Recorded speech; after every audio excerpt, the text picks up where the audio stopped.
Ring warning.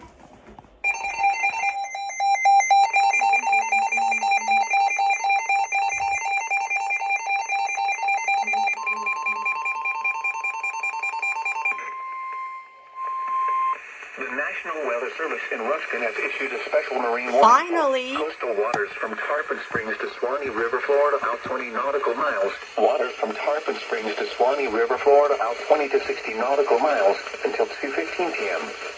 At 1:14 p.m., a strong thunderstorm was located 30 nautical miles west of Homosassa, moving east at 30 knots. Hazard, wind gusts 34 knots or greater. Source, radar. Impact, expect wind gusts in excess of 34 knots, suddenly high waves, frequent lightning, and heavy downpours. Make sure all on board are wearing life jackets.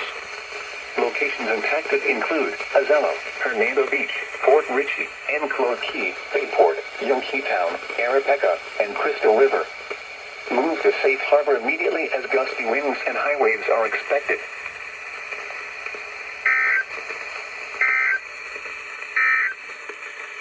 Tide for